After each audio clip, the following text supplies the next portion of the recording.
Hey, this is Tom with Fresh Vintage. We've got our 2005 Honda CR-V here. And today we're doing a Powerstop brake upgrade. We got our tools laid out, so let's get started.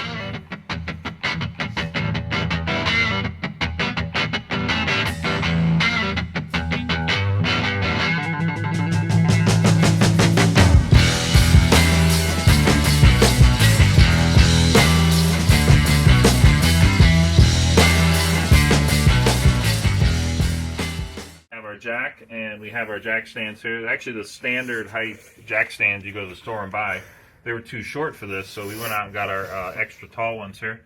So we're going to jack the car up. We're going to slowly let this down, because I'm not interested in crushing the rocker panel with a pinch weld. Here we go. So we'll give it a little push. We're good. We're going to leave the jack under there as a backup, but that's not going anywhere. So I'm going to take the wheel off here, have our 19mm socket.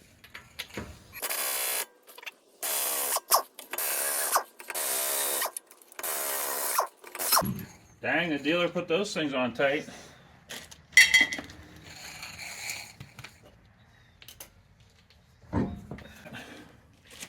We're going to take this apart. So we have our 12mm here.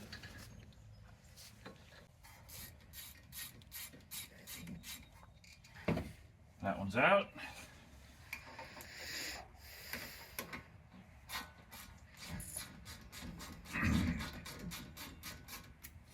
This one's coming out. Pulling the caliper off here. We're going to go ahead and hook this onto our coil spring here. We just want to make sure this is not hanging and putting tension on our brake line, so we end up replacing a brake line. So we're just going to let that hang there, so that's good. So we'll take our brakes off here. They still have some life left to them, but we want to go ahead and replace them. So the actual caliper bracket here needs to come off before you can take the rotor off. Bolt behind here holding the caliper bracket on is 17mm. So we're going to use our brand new gear wrench cent 1/2-inch drive.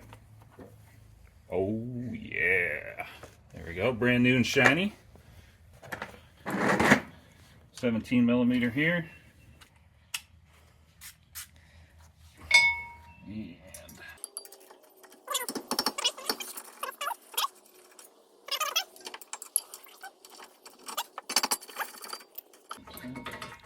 And you can see our caliper's kind of getting in the way right now, but it's all good.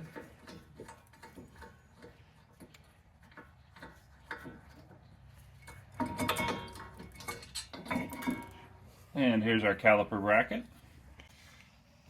With this rotor, Honda does things a little differently. They actually have screws that hold the rotor on. And obviously in a normal situation, like I have a Jeep Cherokee, the torque from the lug nuts will hold the rotor on. But in this case, Honda uses screws. So in order to get these screws off, you actually need an impact screwdriver. What this is an actual screwdriver bit.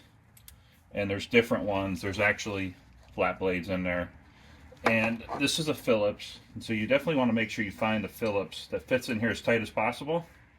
Because when you say the word impact, you're actually going to take this, and I'm right-handed, so we'll see how this goes, but when you hit this, you're actually putting a twisting force on this to actually break this free. There's that one.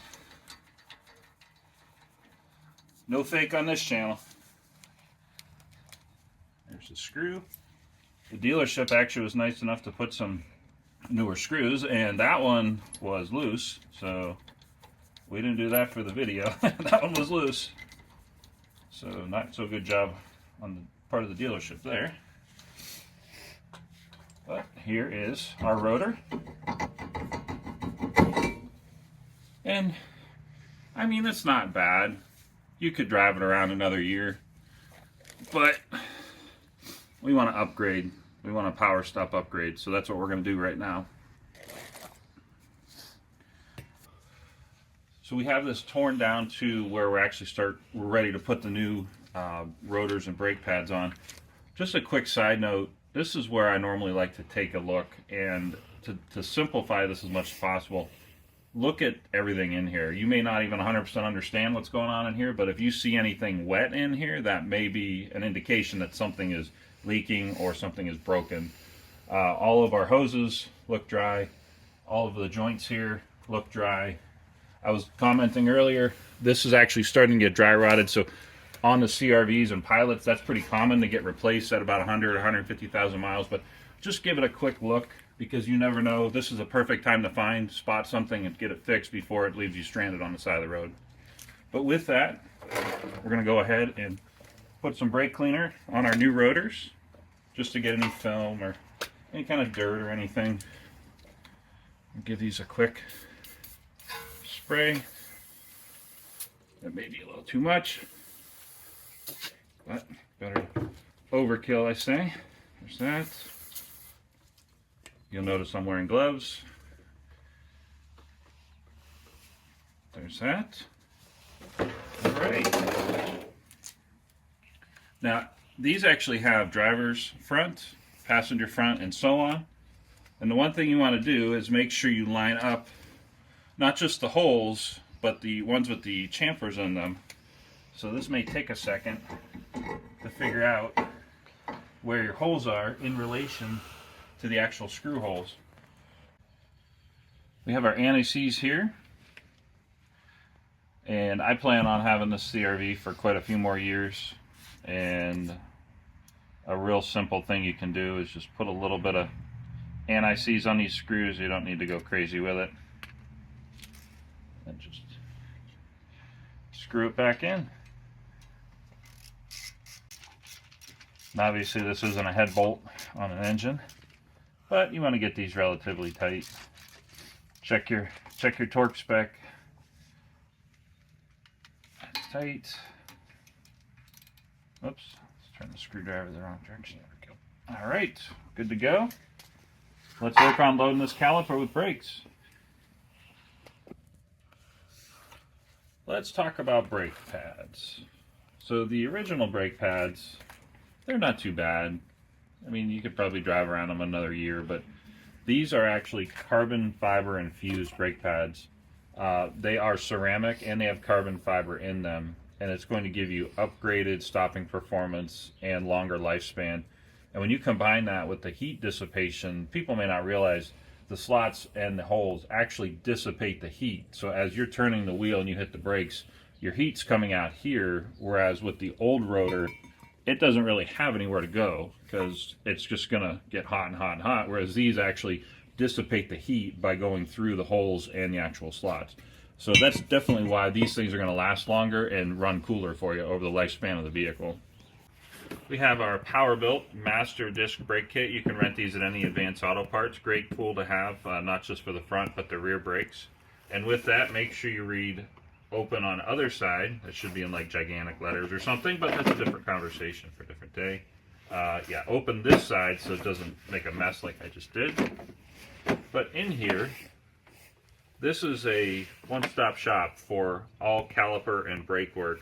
And some of this is used for winding back in the actual emergency brake on the back of the vehicle.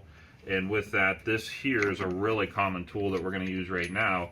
You need to actually use this tool to push the piston back in the caliper, and you may be asking why. And the reason why is over time, as you push the brake pedal and you squeeze these brake pads against your rotor, they get thinner, they wear down. And if you've ever seen a car with like a black tire on the front or like a dirty tire, that's brake dust because the brakes are physically wearing down. Just looking at these, you can actually see the thickness difference. So when you combine the extra thickness here with the thickness of the new metal on the rotor, you actually need to push that piston back in, and that's what this tool is for. So we're going to go ahead and do that right now.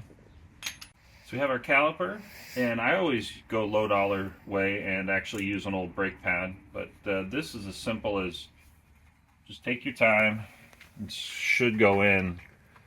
If this is going in hard, if it feels like it's going in at an angle, if it feels like it's suddenly stopping, you probably have an issue with your caliper. So far, this feels pretty solid. pretty consistent, and it feels like I'm almost all the way in there. And that's the bottom, and it really is that easy. This tool is invaluable to have for brake jobs. You can even go to your local Advanced Auto Parts and purchase this separately as its own tool. There's the finished product. Side note, take a second and just look. These pistons will crack once in a while, and you probably want to replace this if it is cracked. It also would potentially see leaking in here, so if you see either of that, you need to stop and replace this caliper. And this one looks good, so we're going to go ahead and load up the actual brakes in the caliper bracket, and then we're going to put all this back together. Our brake caliper bracket here, and with this, you actually need to replace these little metal brackets, and you may be wondering what these do. These actually do a couple different things. They keep the brakes from like chattering in here, because if you imagine if this wasn't here, there's a little gap to where the brakes might actually be, you know, moving back and forth. But it also is a good spot for your grease. This is actually silicone brake component lubricant.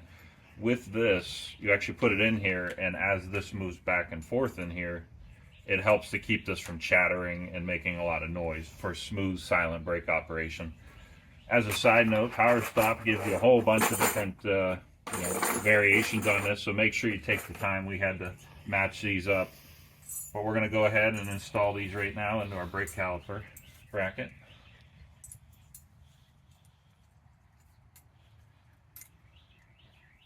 And granted, these are little pieces of metal, so that you might need a little bit of finesse and patience, but for the most part, they should pop right in. Just like that. And we're going to go ahead and put this back on. Have some anti-seize here. Put a little bit of anti-seize in each of these. I'm noticing now that when the dealer took this apart, they didn't do that.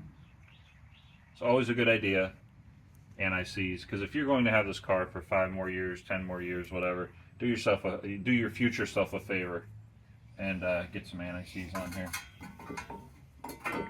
Well, once you get one, the other one will line right up.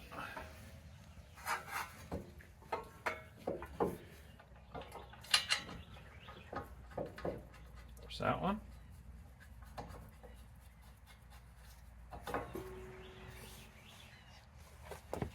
Get our 17 millimeter and we'll get this tightened back down.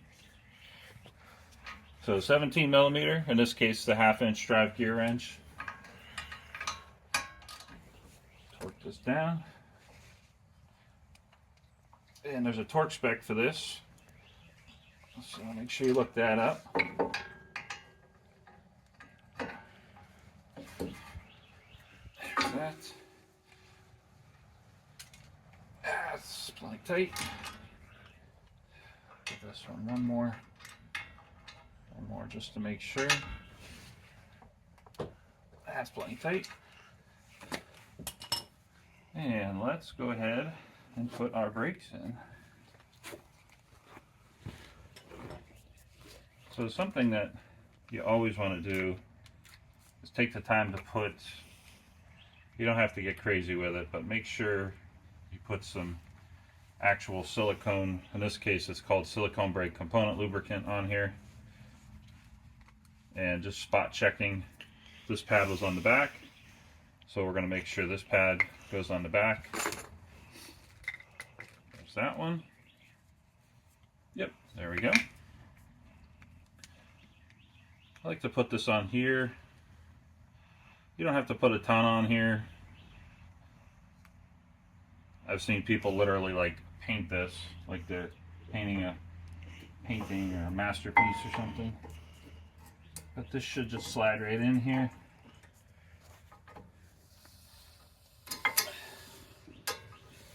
There's that. And there's our front one. Do this. And keep in mind you have to use this for the other side as well, so don't get too crazy with it.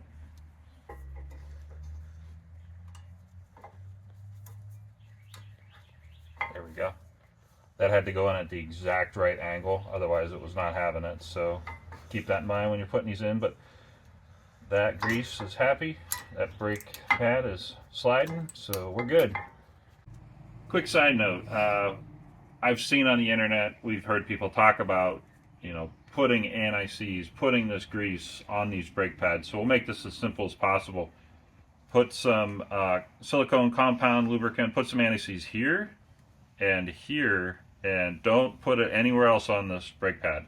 I say that because we've seen people put, anti-seize here, and they put anti-seize here, and that's not a good idea.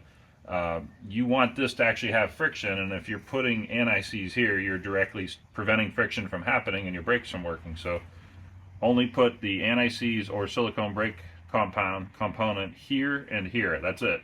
So we have our brakes on here now, so we're going to go ahead and put our caliper back on.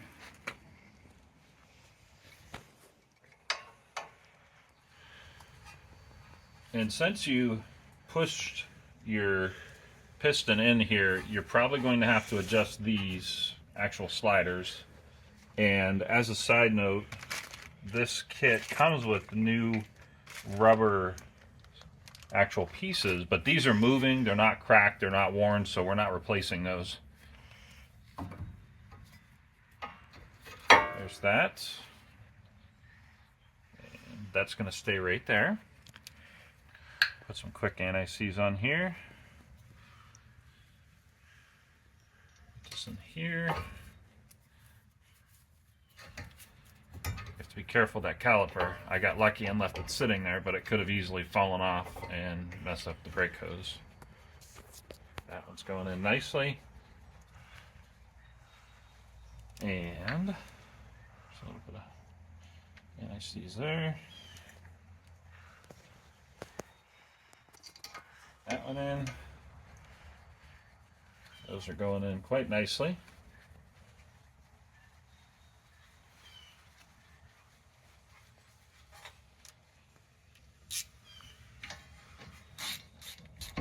It's tight.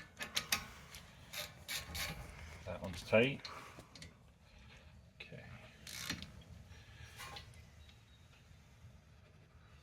Make sure you look up the torque spec for these.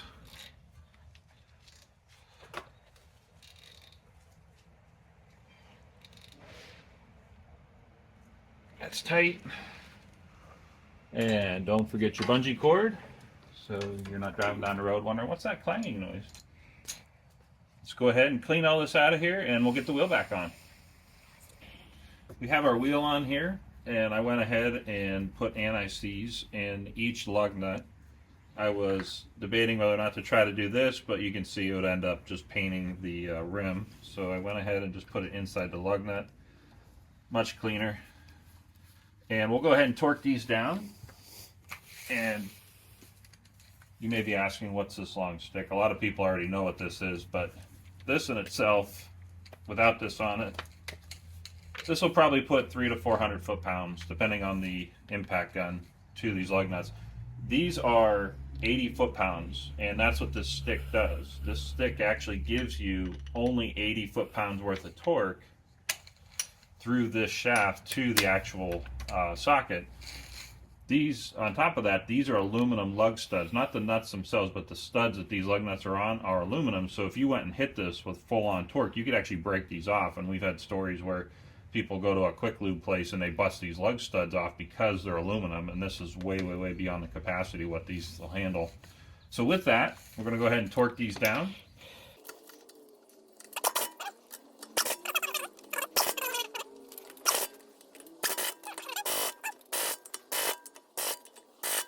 And we're done with this side.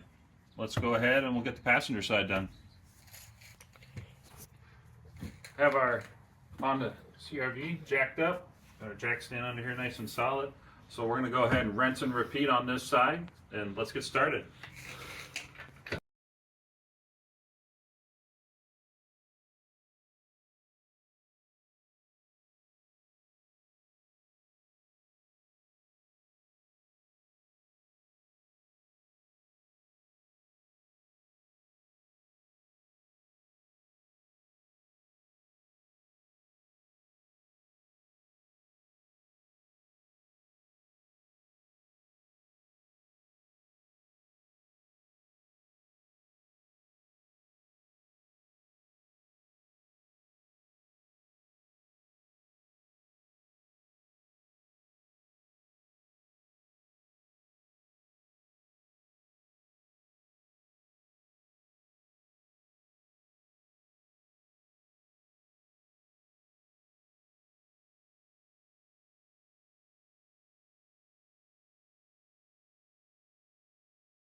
Have our CRV all done here. Front brakes are 100% done. We got that Powerstop upgrade.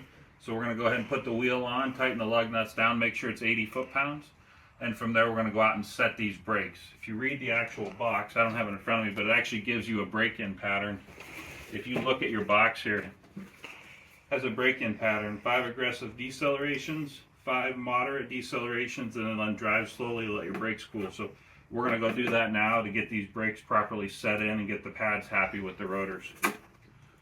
But if you like muscle cars, if you like vintage cars, if you like 80s cars, 90s cars, if you like Mustang GTs, if you like classic cars, this is your place to be.